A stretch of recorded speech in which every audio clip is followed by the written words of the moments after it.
Warden Nawaz Sharif साहब के बारे में ये कह रहे हैं कि प्रेस कॉन्फ्रेंस कैंसिल हो गई। राय बैंड में एक तरह से मातम है। सीटें उन्होंने कम जीती हैं, उनका शो मुक चुका है। गो नवाज गो का उन्होंने नारा लगाया तो दूसरे लफ्जों में वो मुख्तदर और ताकतवर हलकों के तर्जुमान समझे जाते हैं। तो उनकी तर्जुमानी करते हुए अगर फैसल वाडा ऐसा कहते हैं तो फिर देखना पड़ेगा कि क्या पीपल पार्टी जो है वो आजाद उम्मीदवारों के साथ मिलकर या इन सारों को अपने साथ मिलाकर हुकूमत बनाएगी या क्या चीज होगी। इलेक्शन हो के रिजल्ट आ गए और रिजल्ट रोक भी दिए गए। आखिर इसकी वजह क्या है? अब हुकूमत कौन बनाएगा? लेकिन एक जुमला जो लोगों के कानों में गूंज रहा है, गो नवाज गो मुक गया तेरा शो। किसने, क्यों और कैसे और किस वजह से कहा, जबकि इमरान खान आज भी जेल के अंदर मुस्कुरा रहा है। आज की इस वीडियो में इस बातों के ऊपर मुफस्सिल बात करेंगे। अस्सलाम वालेकुम दोस्तों, न्यूज क्लिक चैनल में आप सबको खुशामदीद। सबसे पहला नुकता यह है कि इलेक्शन तो हुए, अच्छा टर्नआउट आया, उसके नतीजे में आप लोग ये सोच रहे हैं और गुमान कर रहे हैं कि ये होगा, ऐसे होगा, वैसे होगा, तो हुकूमत कौन बनाएगा?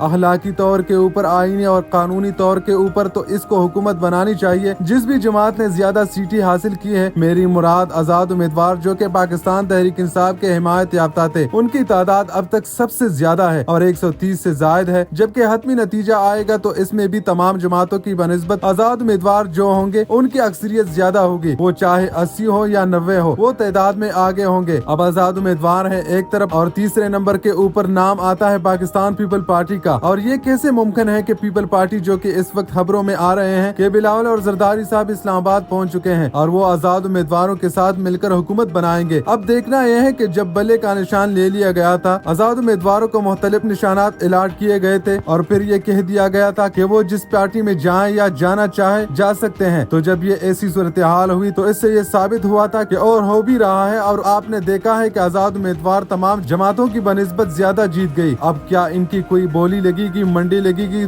मर्जी से जाएंगे या डट जाएंगे? अगर तो तहरीक इंसाफ के लोग डट जाते हैं तो क्या इस सूरत हाल में कोई इनका वजीर आजम आएगा? क्या इसका नाम इजाजुल हक हो सकता है? क्या इसका नाम कोई ऐसा हो सकता है जो बिटवीन एस्टेब्लिशमेंट और आजाद उम्मीदवार यानी कि पाकिस्तान तहरीक इंसाफ के दरमियान पुल का किरदार अदा करे? यह देखना होगा कि जब हतमी नतीजे आएंगे तो क्या होगा। ताहम इस वक्त मरियम नवाज शरीफ साहिबा के हल्के में फायरिंग हो रही है। यास्मीन राशिद साहिबा कई हजारों वोटों की लीड से नवाज शरीफ साहिब को हराते हुए आगे बढ़ते हुए जीत रही थी, लेकिन नताइज रोक दिए गए। फिर इसी तरह से पिंडी के अंदर अच्छा टर्नआउट 70% आने के बाद 3 सीटों के ऊपर पाकिस्तान पीपल पार्टी की आजाद उम्मीदवार जीत रहे थे, लेकिन अब ये खबरें आ रही कि वहाँ के नताइज भी बदल रहे हैं। तो इस सारी सूरत हाल में लग ही रहा है कि मुस्लिम लीग नून जो है उसके बारे में जो एक जुमला कहा गया और वो जुमला इस शख्स ने कहा जिनका नाम फैसल वड्डा है। फैसल वड्डा पूरा दिन टेलीविजन के ऊपर नहीं आए, पिछले कई हफ्तों महीनों से रोजाना की बुनियाद के ऊपर आते थे और जब फैसल वड्डा साहब के आसिफ अली जरदारी साहब के साथ फोटो सामने आई थी, मुलाकात हुई थी, उनका बच्चा उनको बना दिया गया था। सोशल मीडिया के ऊपर वो फैसल वड्डा है। आज ये कह रहे हैं जो ही काशिफ अब्बासी साहब के प्रोग्राम में आए और फिर जियो टेलीविजन के ऊपर गए 1 बजे के दरमियान, तो पहला जुमला ये कहा कि गो नवाज गो मुक गया तेरा शो। तो अगर फैसल वड्डा जैसा शख्स इस तरह के अल्फाज का इस्तेमाल कर रहा है और वो भी टेलीविजन के ऊपर और ऊपर से वो आसिफ अली जरदारी साहब के साथ भी मिलते हैं और उनकी ये पेशनगोइयां और इससे कबल की गई पेशनगोइयां दुरुस्त साबित हुई थी कि ऐसे होगा वैसे होगा, खान साहब का इंतहाबी निशान नहीं रहेगा, आजाद उम्मीदवारों की मंडी लगेगी, वो ज्यादा जीतेंगे और फिर ये चीजें होंगी। तो आज अगर बिलावल साहब, जरदारी साहब और इवन फैसल वड्डा साहब इस्लामाबाद में मौजूद हैं और फैसल वड्डा नवाज शरीफ साहब के बारे में ये कह रहे हैं कि प्रेस कॉन्फ्रेंस कैंसिल हो गई, राय बैंड में एक तरह से मातम है, सीटें उन्होंने कम जीती हैं, उनका शो मुक चुका है, गो नवाज गो का उन्होंने नारा लगाया तो दूसरे लफ्जों में वो मुख्तदर और ताकतवर हलकों के तर्जुमान समझे जाते हैं। तो उनकी तर्जुमानी करते हुए अगर फैसल वड्डा ऐसा कहते हैं तो फिर देखना पड़ेगा कि क्या पीपल पार्टी जो है वो आजाद उम्मीदवारों के साथ मिलकर या इन सारों को अपने साथ मिलाकर हुकूमत बनाएगी या क्या चीजें होंगी।